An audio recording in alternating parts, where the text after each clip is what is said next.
YouTube, what's up? What's up? Good afternoon. How are you guys doing? So, today I'm doing a MMU Q&A and I decided to do it on the YouTube channel, right? So it'll be a public Q&A really, but of course I will prioritize the MMU questions, which we already have a few in our channel waiting. So, let's see here. Where's this link? Yeah, you guys can feel free to tune in. You guys can feel free to tune in. Let me grab this link, post it in the chat.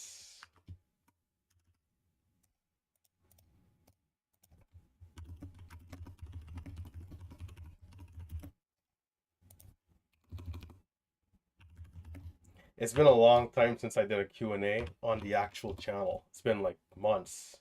So today is a good day. And we don't have a ton of MMU questions, so this could help if there are some other questions coming in from the YouTube side of things.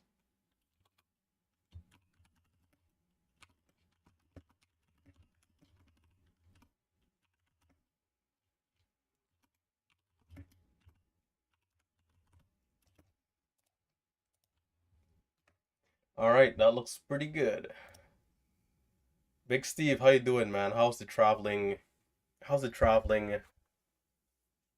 Let me know how you're doing. Okay, I see some questions coming in on YouTube. So what I'm gonna do first, I'm gonna jump over to the Discord and I'll quickly take care of the Discord questions and then I'll come to the YouTube live stream.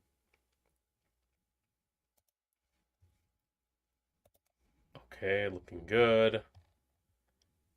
So we had Marcelo last week and that was, I believe, the 22nd.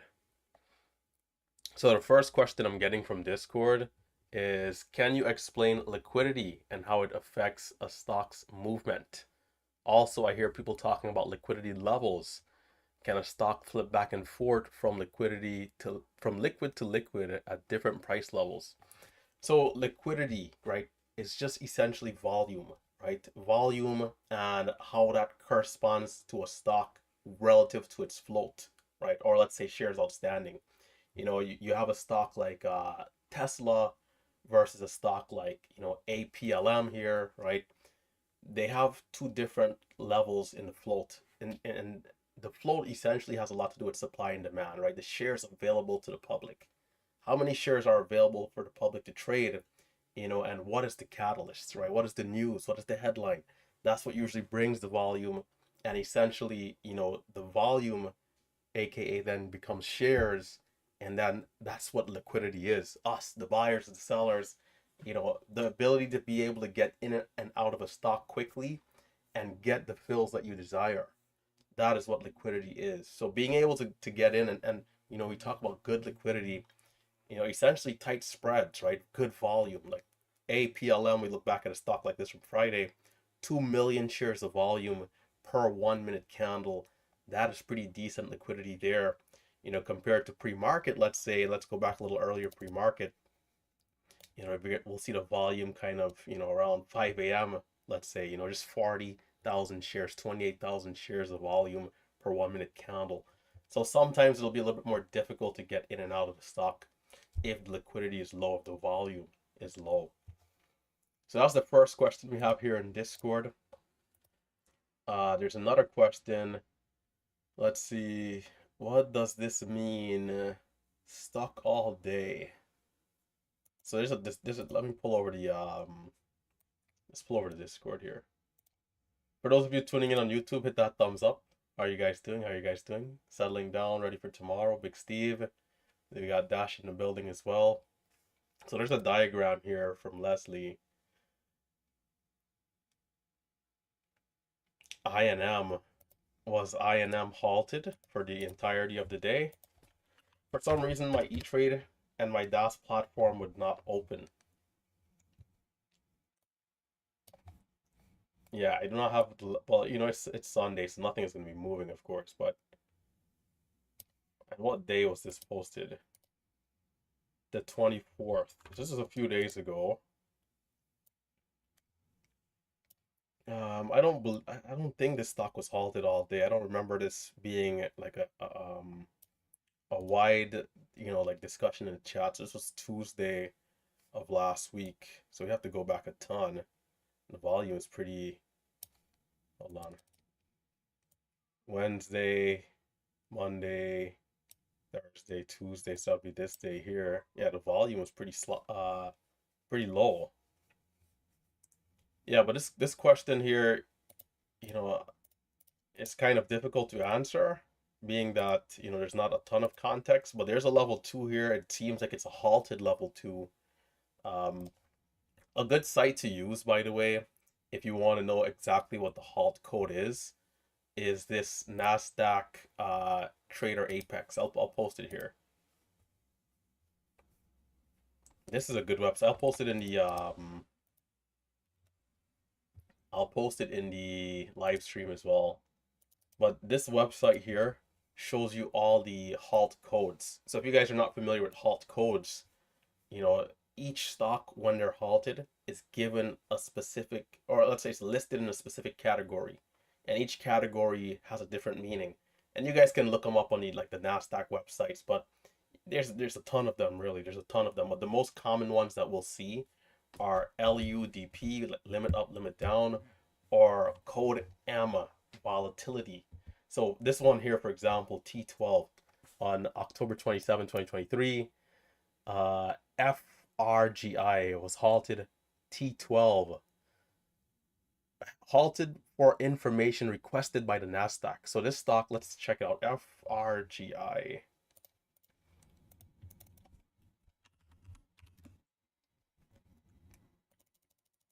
It doesn't really look like much, but anyhow, they decided they wanted to get some information from the company.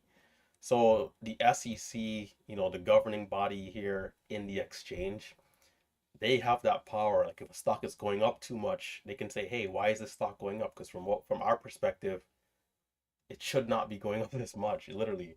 And so they'll pause trading and they'll reach out to the company like, "Hey, send us some material news. Why is your stock going up like this or down even?" But yeah. Anyhows, so that, again, halt codes will have different meanings, so you can check that out anytime a stock is halted if you want a little bit more information and context. So I always have this website open up every day, actually, on standby. The moment the stock is halted, it automatically like refreshes this list and it comes in. So Leslie, I hope that does help out. I hope that does help out with this question here. Do you guys use hotkeys all the time? What is your opinion on Thinkorswim hotkeys? I use TOS. So Marcelo and myself use hotkeys like 99% of the time. It's rare we just use the mouse to buy and sell. Although I will say you can do it too. There's people we know that do it and they're profitable like everybody else. It's like a preference thing, you know. If your trade style maybe is not as quick, you might not even need hotkeys, but for how we're trading, it's a little bit more active, so we feel that hotkeys can give us more of an edge in terms of speed. There's a couple of different hotkeys. For me, I have Shift A, Shift Z, Shift X, Shift C, Shift V. Having some of them having different mechanics, right? For example, buying market, selling market, buying the ass, selling the ass, buying the bid.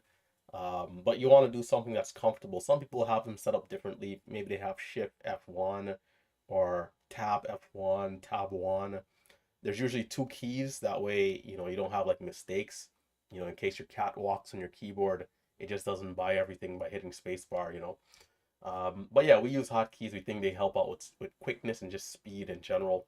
In terms of Thinkorswim hotkeys, the second half of the question, Thinkorswim's hotkeys is pretty basic. It's not super intuitive, but if you're trading very simple, it can work. I use them a lot. But Marcelo, on the other hand, uses DAS Trader hotkeys more so when he's trading, as the hotkeys there allow you to do more things. Let's say sell a quarter, sell a half, things like that. It's more intuitive. And we do have the DAS Trader tutorial which goes over this stuff in the chapters, so you guys can feel free to check it out. My morning routine. This is an interesting one. I start the day, guys, around 7:30 a.m. I take my showers at night. I think it's just better to go to sleep clean and rested. Take my showers at night, wake up from there, breakfast is the first thing. And I've been trying to gain weight recently. I've been trying to bulk up a little bit. So I've been eating a lot more protein, whether it's like eggs, bacon, hot chocolate, maybe some OJ, whatever. But breakfast is like the first thing that I do. Um, Actually, no, I'm lying. I will usually respond to DMs on social media first thing when I wake up. Then breakfast. From there, hygiene stuff, just bathroom, and then come around at 9 a.m. 9 a.m. I log in. I don't trade pre-market, so I don't like to open up my computer too early because I start to feel a little too, I wouldn't say anxious or anything. I just don't like to be waiting too long. I want to come, get into the live stream, get into the analysis, and start trading rather than sitting here for like 40 minutes, like just doing nothing. Because the analysis pre-market doesn't take that long. So yeah, I'll answer a quick question from YouTube so you guys are not waiting too long. But yeah, good afternoon and welcome to the Q&A. So the first question on YouTube, how much did you start with? So my account, I believe, was at 26,500 when I first started and when I went live in 2020, 26,500. Since then, we've made over a quarter million, so that's been great. But you know, what I'd say is I did use the simulation first, right? Well, I used real money first, then the simulator. But the main thing is when I was in the simulator, I practiced with an account over 25K. And so when I did go live eventually, it didn't really seem like there was much of a difference. In fact, this is my Thinkorswim account right now, my live account. If I sign out and sign into my simulation account, my layout is the same, my hotkeys were the same. The only difference is you'll see like a yellow line like up here at the top of the screen. Like everything I was doing, the way how I'm treating the trades, everything is the exact same. So when I transitioned, it was a smooth transition. But yeah, I started with 26,500, just 1,500 above the limit. So the PDT, which is a stupid rule, but maybe it's not stupid at the same time because I guess it does limit our risk in some ways, which could be a good thing, especially for new. But anyhow, the PDT rule states that if you're trading stocks, to trade stocks unlimitedly, to be able to buy and sell an unlimited amount of time within one day, you must have over 25,000 in your account. It's a barrier to entry in this field if you want to be trading very actively.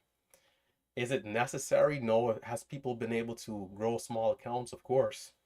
But it definitely is a little bit more tricky depending on if you're trying to trade a style that's extremely active, right? Like a hyper scalping style. Um, the PDT rule, like I hope they get rid of it because ultimately it's just something I think it's doing more harm than good. Like if people are to do their research like they're supposed to in any new field, you'll hear it from all the people who are like good, credible people to start slow, take it easy, maybe use the simulator, risk money, whatever it might be, rather than just, hey, come into the market with all your funds right away. Like, of course not, you're gonna lose. So yeah, that's how much I started with, right above the level, and just slowly added to it over time. I can show my equity curve here, and then we'll move on to the next question. My equity curve, let's see, detail, and win-loss expectation. This is how it's been for me since I started. Oh, my mouse is like messed up. All right, there we go. You can see it was slow. I can even sign into I have my account from this when I was in the sim too. It was more, first red, then green. But I think I had like 20,000 in the sim before I transitioned live. So it wasn't like, hey, let me just go live, like I had to prove to myself that I'm able to do this thing over time. But yeah, coming back to the questions here in Discord. Where is it? Yeah, okay, here we go. I was getting really horrible fills this morning. I was wondering what CPU, computer processing power. So, okay. I tested mine and it said a little over 13K benchmark. Guys, the the fills, whilst your equipment does matter, a lot of it is more so the stock, and a lot of times specific stocks are assigned to specific market makers, and that also plays a role in how the stock is moving and how relevant and relative the fills are, right? So it's not just computing, right? There's if we want to say equipment side of things, a strong PC, a good internet connection, um, maybe hotkeys, right? Things that could like help you be a little quicker. But other times, again, there's the side of the market too, which is the other half of it. You know, is this stock actually giving good fills? That's the thing. Like some stocks, it's like amazing fills all day. The next day, another stock, it's like the wild wild west. The volatility is a huge thing too. A lot of times I'm complaining on the stream, but when I watch it back, it's like okay, the fills I was getting I actually kind of deserved because the price fluctuation is so fast in the moment. Even though it's a millisecond for me to process the information and then hit buy, in that moment, like there's still a lot of activities. There's still a lot of people all across the world, algorithms, computer systems, managers of hedge funds. People are buying and selling at every moment, essentially. So the price is moving at all times. And so if it's up a few cents more, and then not to forget the spread, it's kind of one of those things where you just have to deal with it. We can use limit orders. We can try and be a little bit more patient. Maybe utilize the ladder if we're using Thinkorswim. So it's like where we place the order, we know we're gonna get filled in that exact area. But yeah, I've used computers that were older. I've been on airport Wi-Fi, hotel Wi-Fi. It comes down to all those factors again. So my computer though is fairly powerful. Let me see. I'll pull it up. Hold on. Let me see here. I have to move to this screen though for a quick sec. Let me go to settings. I'll post this in the Discord. I've done this a couple times. Um, system about. Okay, there we go. I'll screenshot this and post it. I have 64 gigabytes of RAM, and although I think I should have had more, where's this question? Let's post that. I'll post it into the main chat too. Why not? In case anybody else wants to see it. And we'll come back to this screen. If not, I'll do the entire thing on the wrong screen like I've done millions of times in the past. Okay, so we'll bounce back to YouTube and grab another quick question over here. How do you cut losses so quick? How do you cut losses so quick? Part of this style of trading is to be in and out. In for the move higher. If not, I'm coming out immediately to then be able to buy back again. And we do utilize this advantage of, there not being any commissions, right? We utilize it as full as we can because, you know, in the past where it was more so, and it's a different style. Not that one is better or worse, but back in the days it was like a more different style of trading where it's like, all right, I'm in. I know if I keep hitting buy and sell, I'm getting charged five to $8, whatever it might have been. So I'm in this breakout. Maybe I give this stock more of a chance, a longer hold. But once there's no commissions, it's like okay, I can be out and limit my risk, and be able to be back in without a penalty or a fine or charge. So that's essentially how, part of the logic to why I cut the trade so quickly, because I could be back in if the volume is coming back in to get the move without risking the downside, flush. But it's more than that too. A lot of it is discipline. You have to practice cutting the trade every time without fail. Certain factors to keep an eye out for is when you increase your size and you increase your risk. Subconsciously, a lot of times, well, hey, I'm carrying more weight, and that causes you to hold on longer to a losing trade. That's something to keep an eye out for and pay attention to. But it all starts with just practicing cutting it quickly and doing that every time, whether it's a breakout trade, whether it's a dip trade, whether it's a trade you're in for 10 seconds or a trade you're in for 10 minutes. Whenever it's no longer looking good for what you like, or it's hitting your risk, you got to be out of the trade. In the long run, it will show itself in the metrics and with the consistency overall. So yeah. So there's a quick question there from YouTube. George, how you doing? George, I didn't realize you had a 1K day on Friday. Congratulations, man. George is another one of the students here at MMU. Well done. Right here. Well done. Way to go, man. This is impressive. Very impressive. This is it, man. This is what this is why we created the course. And of course, not everybody had a green day or the biggest green day, but it is good to see progress over time. And that's the main goal here in the Relentless trading communities. Can we grow slowly over time?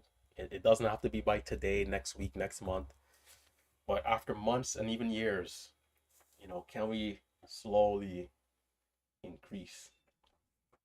So yeah, heading back over to the questions. So when building a PDT account, would long-term investments, 1+ year, be a good idea, or would the discipline of waiting till I grow enough to fund an account be better? Okay, so it's a good question, right? It seems like there might be two parts. I would still continue my strategy in a simulator, day trading to prove profitability. Is it still going to take me a year plus to fully fund the account? So the first half of the question here, right? Whilst building a PDT account, essentially, should I take a few steps here and there and or even on longer term investments? So one of the guys in the group, Drew, right, aka Calamity in Discord, I remember him mentioning to me that in one of his accounts, right, his IRA account, he ended up swinging GameStop or one of these crazy stocks, and added an extra like 5K or 6K. I'd say it's something you could do, but you have to first understand and accept the risk. There's two ways. There's the way that, maybe it's a little slower, but it's more guaranteed. Like, hey, I know for sure this account is not going to go down. It's only going to keep going up as I add funds every week, every month, every year, whatever it might be. But if you take on the risk, right? Because that's what it would be, taking on risk to potentially swing something, whether it's like a blue chip stock or whatever it might be, a few day trades along the way. You as the individual will have to first ask yourself, am I okay with losing money in this small account that I'm building to get to PDT? Let's say you have 8K right now. Are you okay with losing 3K, 2K, 500, or whatever it could be, depending on the amount of risk you take on in this account along the way of you saving up? If you're okay with that, then it's something you can look into, but of course, make sure to do your research, right? Whether it's a blue chip long term hold. But if not, I'd say stick to just adding, whatever it's weekly, monthly, you're adding a small amount to the account every time. That way, hey, it's not gonna dip. It's just gonna keep going up as I continue to practice. Once I'm where I need to be, and that's how I did it. I didn't touch anything else along the way. I just was like adding to my account, and when I felt like I was ready, that's when I switched over from the sim to live. So again, it's one of those things you have to sit down and think about the two. And if you're comfortable with the first option, then you can go for it. But if not, I'd say just stick to just, slow and steady over the few months or years or year or, whatever it might be, right? It's different for everybody's financial situation. Trying to understand what sizing to take under different situations in the current market.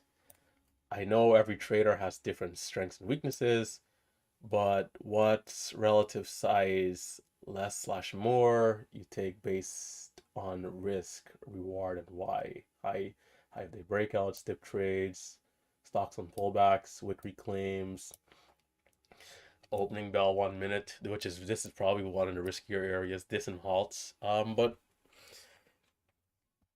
the first thing would be, and I like that you said each trader has different strengths and weaknesses. So first, what is your strength, right, Amit? What are you doing good at? And where are you seeing the most consistency? If you're seeing very good consistency on high day breakouts, or let's say the 3 bar play, you're reading those trades really well, then it might not be a bad idea to maybe beef it up a little bit to kind of maximize in those areas. But let's say you are struggling on halts. Okay, maybe you either avoid those halt trades or you size down on them. So for me, the way how I like to handle size first coming into the open, I think there is a lot of risk there, right? A lot of times in that first 1 minute, man, it's like the wild, wild west. So a lot of times I'll be coming in with smaller size relative to, what big size would be later in the day. Let's say something is really good. That way, if I lose and lose quickly, I'm not wiped out for the rest of the day. I'm still in a place where I can recover quickly and be able to get myself back to green if something else does come that's good. So that's a way of managing risk in itself, right?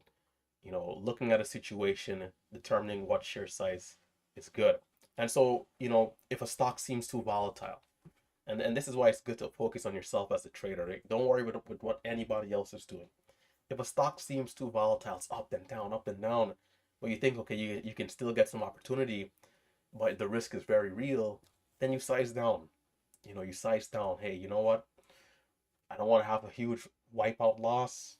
I'm going to come down in size, give myself a chance. And again, longevity is a word that I like to use because, you know, it gives you the ability to continue, you know, throughout the duration of the day rather than, hey, I'm in max loss very quickly in the first 10 minutes.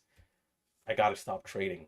Because what if the opportunity comes 30 minutes later at maybe 11 a.m., 12 p.m., 2 p.m.? You wiped yourself out in the first 10 minutes. You didn't really get to give yourself a chance.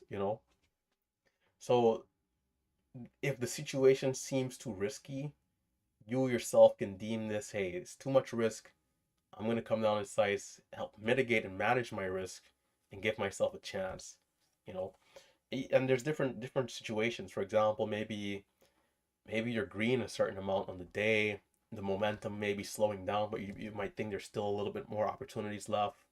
But maybe the risk is getting a little higher. Even that's a situation like that. Hey, you know what?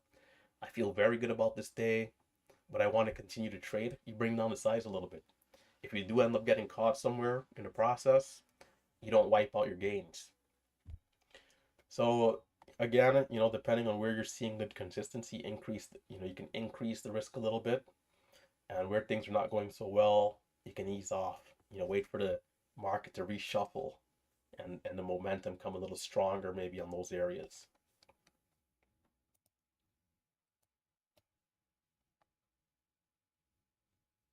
Is this sufficient? 82 download? Yes, this is more than sufficient. All you need is like 15 download, really. Yes, it is. Ronnie? KT, how you doing? KT, what's up? AP is asking, is there a free trial for MMU? Unfortunately, we do not have a free trial. The issue with a free trial is like you know, if we put out like a decent amount of the chapters, like people will kind of just, you know, download it, take it, run with it. But what we do have is we have a basics course. Let me pull it up here. We have a basics course that is pretty cheap, and it does come with Discord access, right? Which is now the new silver package, right? So it's a one-time payment. You don't have to worry about like paying every month or monthly, anything like that. It's just one-time payment of 97 bucks. And it gives you access to the chat room as well. So, you know, maybe that's something to consider. But the way how the website is designed as well, it's a little bit difficult to do a free trial. And also we've thought about it, but you know, it's like how much content do we put in there, and like, you know, does it make sense to do? Marcelo does have on his channel the inside look, but you know, I can sign in here. I have a student account too. I can sign in and give you a quick look at as to what it would, you know, be like. Hold on one sec.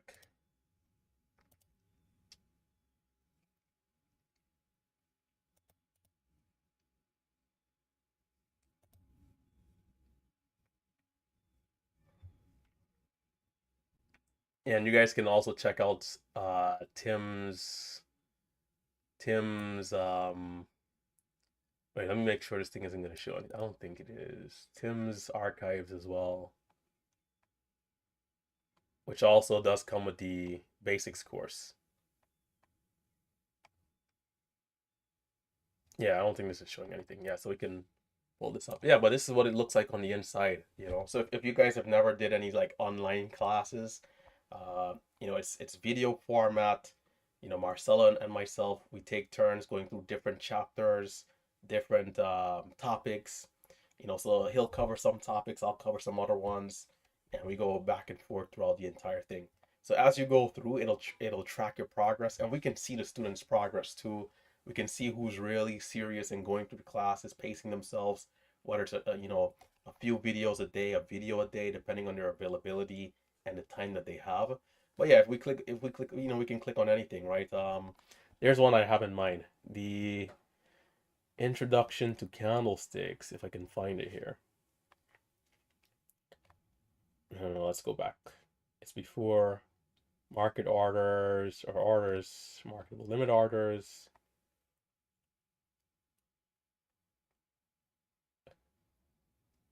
Making out charts, time frames. I'm okay. Here we go. I missed it. Chapter 4. Here we go. I jumped right over. Yeah, so like chapter 4, this is how it is. It's like a full presentation. You know, it's like if you're doing a presentation in like a serious meeting or something, right? We have different slides. We have a ton of examples, and it's like hours and hours of videos. But yeah, it's long, but it needs to be long, right? Because there's just that much information, and it covers from zero, like somebody who knows nothing, all the way to, you know, like advanced topics, right? Leading all the way to our archives and things like that. A ton of stuff. Anyhow, yeah, this is like, you know, the main thing with the course here. Moving on, we kind of spent a lot of time there. Moving on to the next question.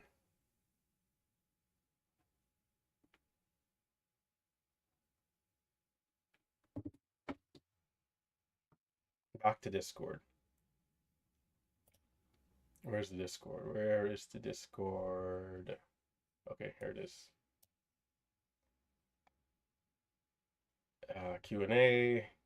Is that the last one? Well, we didn't have that many questions this week, so I'll jump over to the YouTube side of things.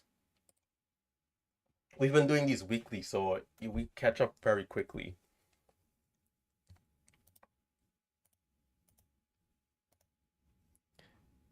And it's important to mention, I mean, this is just the course itself, but you know, other than, yeah, I guess it's important to mention this, other than just the actual course, right? There are other things that come along with being a gold member, such as one-on-one mentorships. How does that work? Well, me personally, I'm usually available after 11:30 a.m. after the live stream, right? Between 11:30 and 3 p.m. That time frame right there, any day of the week that, one of the students have a question that they want, a one-on-one conversation with, whether it's 30 minutes or an hour, we set it up. Hey, RT, are you available at 12 p.m. on Tuesday? I'll say, hey, yeah, I am available. Let's do it. And we'll do either an audio call or a video call, whether through Discord or even WhatsApp. What was this? Not WhatsApp. What is this thing called? We don't use WhatsApp. What's this thing called? Zoom. There we go. That took a while. Zoom, right? So Discord or Zoom, we'll have a video call or an audio call, and we'll screen share. We'll go through different topics, answer questions, things like that.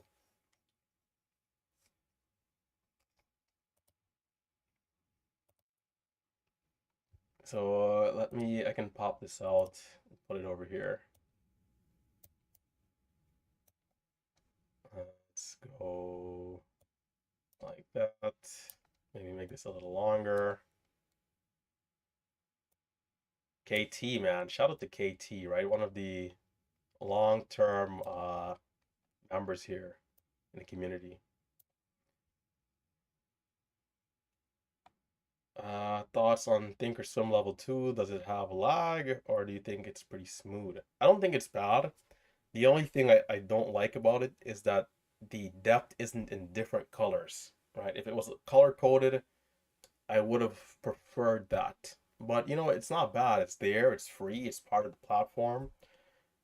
And the good thing is the integration, right? Because when you are using a level 2 from the outside, sometimes it could be off by like a millisecond or two, and that could at times negatively affect your trading, especially if it's a little slower. But other than that, I don't think the Thinkorswim's level 2 is bad. It's pretty good. Daniel needs to buy a new computer. Yeah, it doesn't seem like there's a ton of questions coming in from YouTube as well. Let's come down a bit. When you started trading with real money, what was your starting share size? It was similar to what I was using in the sim, which at the time was about 500 shares, 300 shares, 500 shares, and 1,000 and 1,500 shares back then was a little bit more on the aggressive side for me. I've been like a very like conservative trader. Haven't really, even nowadays, like now, like the biggest positions I'll take sometimes is maybe like 16,000 on like a cheaper stock at like 50 cents, which is not a lot because there's people that are going to 50,000, 100,000. And like a $2 stock, on a day where the spreads are nice and tight, I like their setup a lot. If I have, let's say, 3,500 shares, maybe I buy twice. I go up to 6K, maybe 7K, depending on the block I have. But yeah, I'm usually not going up to like 18, 20, 30, that math was kind of crazy, but 18, 20, 22, 24 K shares. Yeah, so depending on how aggressive you are as a trader and what you're comfortable with too, because you don't want to feel uncomfortable in the trade. It does take some time for some people to increase their comfort zone, right? Let's see. When you started trading with real money, okay, we did answer that one. I've seen a lot of your videos. How do you capture PR drops, price drop? What was this? Price range drops. Price range drops quickly. So I do use level 2, right? On the live streams, and I'll pull it up. On the live streams, you guys only see the candlesticks, right? But what I'm seeing is this, right? I'll show you guys here. This is what I'm looking at when I'm trading throughout the week, is all of this, right? So the chart plus the level 2. And this DAS trader level 2 is pretty quick. So when a stock flushes down, on the chart itself, it doesn't even, the chart is like, maybe it updates every like 2, 3 ticks, right? Versus level 2 being very fluid in how it's updating. So on the chart, it looks like, how in the world did this guy know that he should have bought there, and the stock bouncing back up? But it's within the level 2 data there, right? Back in the days, like a madman, I used to stream this entire thing every day for like a year. Back like when I first created the channel. But you can't really do that. So now we don't share level 2 unless it's like a recording like this. But yeah, so for the students, they can come back and watch this stuff. We upload this to the course website every day. But yeah, the students can come back and check this stuff out. The level 2 helps me out a ton with those quick entries. An email. The email is on the YouTube channel here. Here, I'll pull it up. In the about section on the YouTube channel is a public email. Although I'd say email is probably not the best way to get on to me these days, because the amount of like stuff that comes through there, that's like nonsense, like people are just sending anything.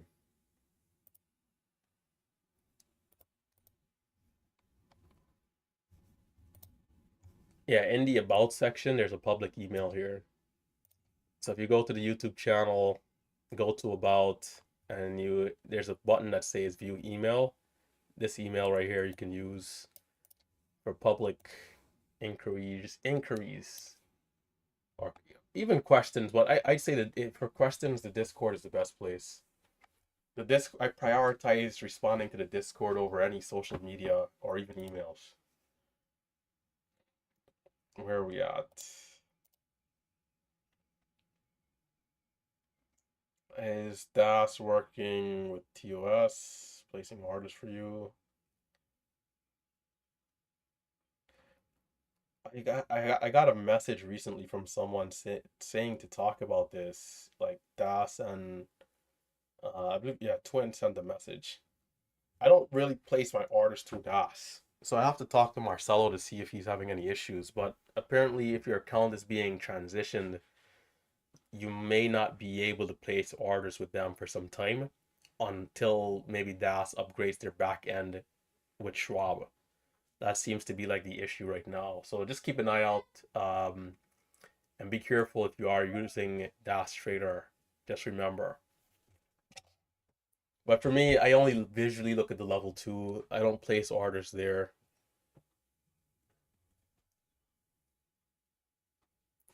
Did you go for a one and done type of trades? No. So Joseph, when I went live, commissions were already gone. So the way how I was trading in the sim was quick trades in and out.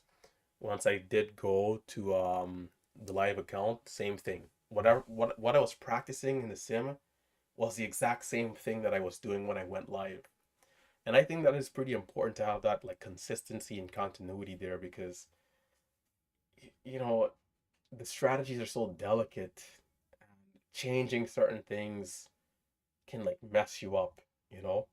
You literally can go from being profitable to not being profitable just like that. When did you decide to quit your job to be a full-time day trader? Yeah, for those of you who don't know, I was working at Amazon. Good people. I had some. There's. It wasn't all bad, right? There's some good people on my shift. The shout out to all the people who I worked with, who were, you know, fair, honest, working people, that made the shift, fun and made the job decent. Because sometimes you don't think about this, but the people matter, man. You got a terrible manager and a terrible like people you're working with. It's awful. Which did kind of happen at one point, but so there's a few things about the company that I didn't like, and that I just don't like about corporate in general, right? One, they don't care about anybody. That's the first thing. They'll lie and say the safety of our employees matter the most. They'll say anything to people. But these people, they don't care, man. Working there, I was literally just a number. And what made me realize this was a few things. One of them I'm not going to say. I'm not going to say the first one. But the second thing was um, clearly and obviously being one of the like highest performing people in every single section or category that they had. That's what I was, anything they put me to do, to a point I was like leading a shift, leading the most crucial part of the shift, which was they called it inbound. This is where the trucks would dock. So I worked in a delivery station, right? This is where the trucks would dock to the building. We literally open up the truck, the door of the truck, and it's full of packages from front to back. So being able to get that in, and they call it sorting, right? Stamping these packages with certain labels for them to go throughout the building to different clusters based on location, right? So this is a crucial part of the shift. It had to be done very timely. We would do 20,000 packages in, I believe, 2.5 hours. And on any given day, depending on the volume, right? Because they would change, it'd go down, it'd go up. I'd have to lead anywhere from like 12 to about 30 people in this particular part of the building, assign different roles and tasks, and doing all this stuff, man, doing that and every single other function that they had, and still not being able to, you know, let's say get the good recognition, right? It's awful. These places are terrible, man. Some opportunities did come along the way, but ultimately it's like for the work that you're doing, the pay that you're getting is just like nonsense. $20 an hour leading 30 people to complete this task. It's like foolishness. It's like slavery because it was so much to do, and to do it without failing not even once. You know, it's kind of crazy. But anyhow, when I decided to leave was, like, hey, this place is a place where, yeah, you can grow, but it's gonna be very difficult because, you're relying on other people, you're relying on other humans who are flawed to kind of like, push for you. And a lot of times, like, you don't know people's agendas. Somebody might want a promotion, right? So, and there was a lot of favoritism, like different ethnicities and different groups. It's like if you worked on a morning shift and you're not Spanish, good luck. Like, despite how hard you work. So just, and that's everywhere you go. You got to be careful. You know, it's like a dog eat dog kind of environment. And for me, it's like, yeah, I think if I focus on my trading, I'll be able to find freedom much quicker than I ever would in a place like that. You know, that's what really drove me to just say, hey, and not only that, one thing I will say is that, being young, not having a lot of risk and let's say responsibilities, not having a ton of responsibilities because, if I'm a little older, I may be paying something like a car note at that time, or maybe like a rent, or maybe if I have children, you might not be able to leave a position so easily like I was able to. So shout out to the support system that I had at that time. It was amazing, right? To be able to say, hey, you know what? I'm gonna just focus on trading, and I was already making money at the time, like 3K a month, 4K a month from trading. But yeah, it's not easy to do. There are risks when it comes to owning your own business, versus working somewhere else. There are risks in both, but definitely owning your own business is a little bit more risky, right? A month like, and I'll, for example, October month right now, I didn't make any money, right? Think things like that will happen to you, and you gotta know, like, hey, this is a part of the deal. So it's not an easy decision, but ultimately for who I am and what I'm trying to achieve, it was the right decision. So I'll never regret it. Not even, I don't even think about it. So we'll go to 2 p.m. and then we'll shut it down. Let's see. conversation with you regarding trading strategies that I use. 171 consecutive green days. Very good, very impressive. One red, wow. Evergreen. If you're gonna message me, I'll keep an eye out for your email, right? But you know, if you're gonna talk to me, you have to be willing to be extremely transparent. Let's say I'm willing to do a call with you, right? You got to come on the call well, prepared with all your data, everything. And for me, if something looks off, like that's it. I wouldn't even waste time. Uh,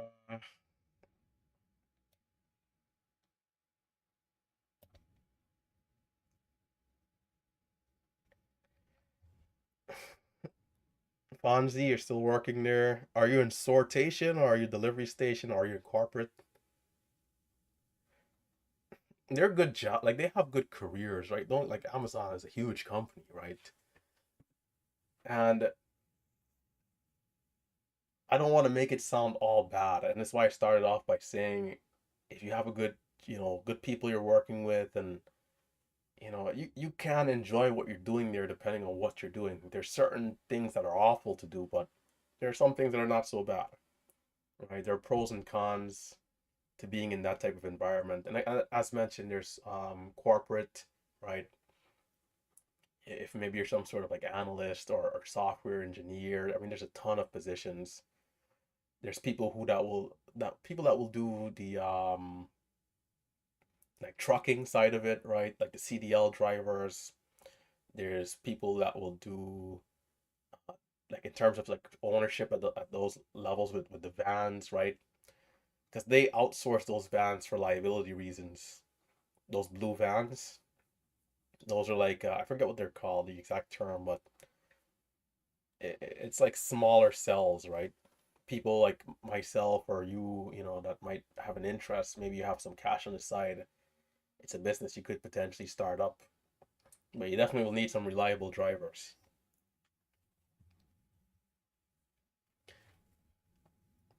Hotkeys do not work on Thinkorswim on demand, unfortunately. You'll have to use the mouse.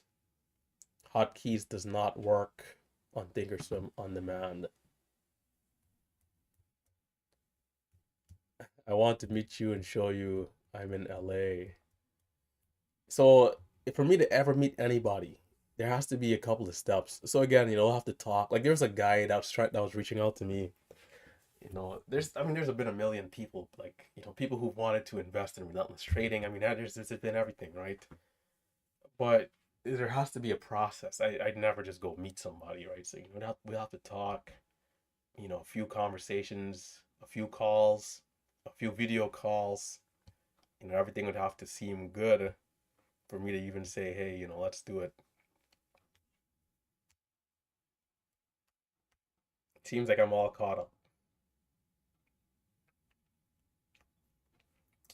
Amazon, man, Amazon. I tell you. My brother did tell me if I master trading, I'd never have to work a day in my life. You know, we'll see. This day trading thing is interesting too. I'm always open because this is a business. Anything could happen. But right now, the way how things are going, I think it's going to continue to be very prosperous and just good in general for a very long time. We got crispy trades in the building. What's going on, man? Ross, the $1 million mark.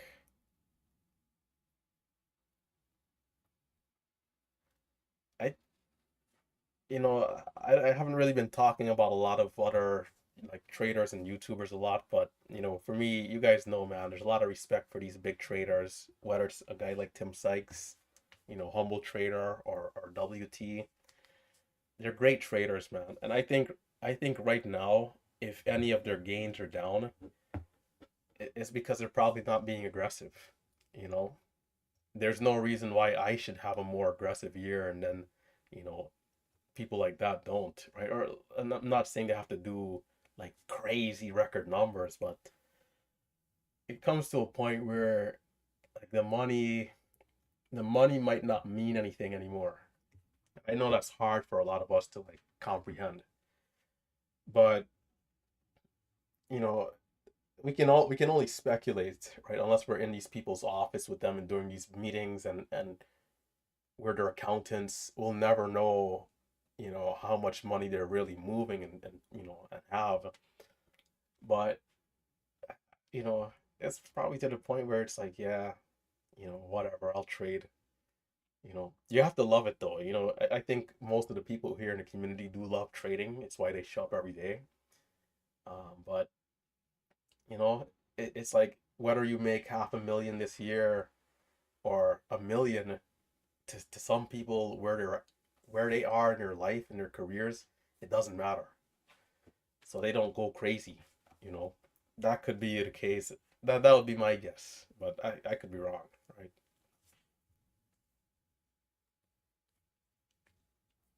Could be wrong. Crispy, how you doing, man? Are you ready for this trip? In about a week's time, we'll be in Vegas.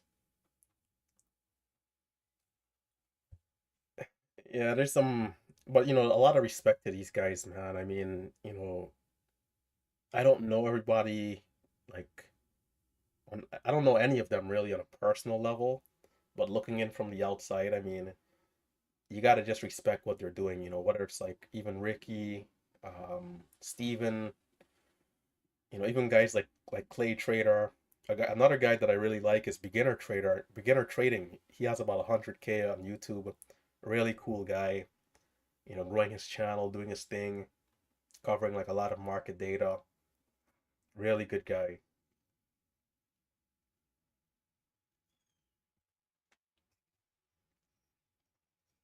A stock runs up 50% in a few minutes off of a news catalyst due to an algo spike. Do you have a dip trading strategy for a move like that? Well, that's primarily what we're doing is trading stocks that are going up very quickly and buying breakouts and dips along the way, even from halt resumptions.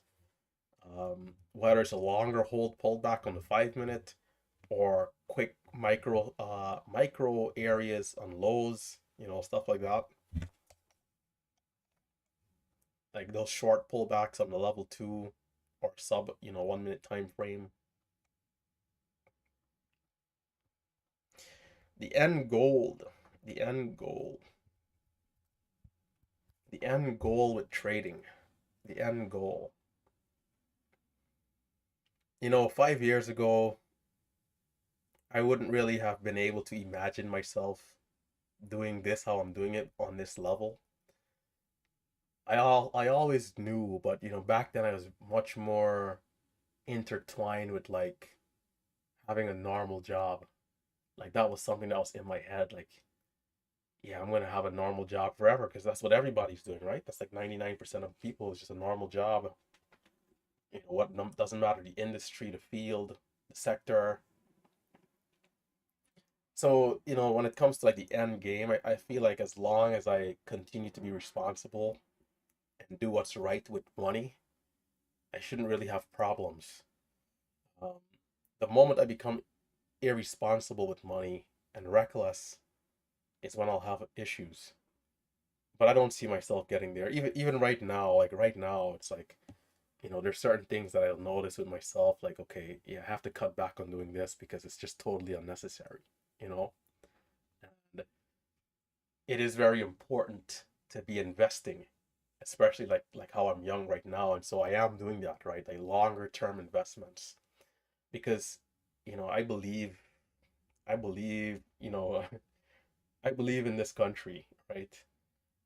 And I believe in how business is being done. It's not perfect. Sometimes it's not even fair. But, when it comes to what America is and the opportunity that is here, I believe the economy is going to continue to grow. And, when I am like 70 years old, I think the stock market at that point will have provided massive returns. So, just off of that logic alone, you know, I will continue to invest into the overall market. And times like now, I'm putting an aggressive amount of gains into the market. You know, that's essentially my goal, but like long-term goal, right? And the end game. But between now and then, there's still a lot of other things. You know, I'm keeping my eye out for properties, but with these high interest rates, it's not really the best time. And I'm still pretty fairly new at making money. So, you know, again, having to just do the right things with money. Money is pretty interesting. If we don't do the right thing with it, we're not going to have any of it.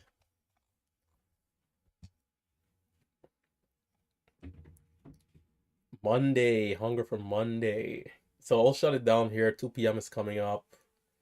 Where do you see yourself in 1 to 3 years, maybe 5 years? YouTube trading, MMU. These questions are always very interesting questions. So I'll start by saying it, and we'll probably shut it down here, right? The first thing is that I know for a fact that there'll be growth. That's the first thing I'll say, right? Because it comes down to you as the individual and how consistent you're willing to be. And I'd like to think myself, Marcelo, all the guys here in the community, we're very consistent, right? That's the main thing. You need to be consistent, and you have to be disciplined as well. Even when you don't want to do it, even when it doesn't feel good, you still show up, you still put in the work, you still do the behind the scenes work, you still study, you still look for ways to improve and innovate. Even when you don't know it, you seek help. And that's the kind of people we are. So, it's hard to say exactly in what ways and where and when, but I know without a doubt we'll be in a better position and situation than we are now. You know, I'll have to die before I'll have to die before that doesn't happen. And I think a lot of you guys here, maybe all of you guys here can say that right for yourselves as well. You know, we're people who are looking to be better. We're people who are looking to grow, and you know, nothing is stopping us. No matter how hard it is, we're gonna keep pushing, and we're gonna improve. We're gonna become more consistent. So the YouTube channel will grow, the social media will grow, the trading will grow, MMU will grow, everything will grow. Everything will be better, bigger, stronger. So I think this might be a good place to shut it down. Tesla? Tesla and all the big boy tickers wouldn't have had liquidity. Um, yeah, Evergreen, I'll keep an eye out. Keep an eye out. Mr. Douglas, I'll keep an eye out. Yeah, this is a good place to shut it down. It's been so long since we've done a Q&A here on the YouTube channel. For those of you who are watching this back, of course, we did answer all the MMU questions earlier in the Q&A. Now we are going to shut it down. Guys, don't forget, very soon, Traders for a Cause, the trip to Las Vegas, and attending that huge seminar is coming up. So, we'll see. We'll see how good this stuff is. And, maybe one day we'll have our own seminar, because why not, right? If it's something we feel like we can do, then we'll just do it. Nothing is impossible. Nothing. And these last 3 years has been very aggressive in terms of growth. So, let's continue to aspire for greatness. And there's a quote, shout out to this guy I watch. His name is Richard Fain. He says, if you can see it in your mind, you can hold it in your hands. And so let's continue to chase our greatness. One day at a time, we will get there. So guys, enjoy the rest of your Sunday afternoon, right? If you haven't studied yet, make sure to put in some time, even if it's just 10 minutes, 15 minutes. And let's be ready for Monday morning. Hopefully we can see some sweet momentum, things have been a little slow in the market this month for me. Last week wasn't really anything special. Let's pull it up here as we're on the way out. Yeah, it wasn't anything special, but we were able to end green, I believe, like somewhere close to 2K. I didn't import for Friday, but yeah. So we had a 1K day, an $800 day, and then 400 before 2 red days, down 200 here, and about 450 on Thursday. So it was a decent week. Okay, not quite 2K, like maybe like 1500 or something. If my math is any good, but yeah. So here we go again. Another beautiful week ahead of us. Take care, stay safe, stay green. It's been your favorite YouTuber. Hit that thumbs up on the way out. I'll catch you guys later.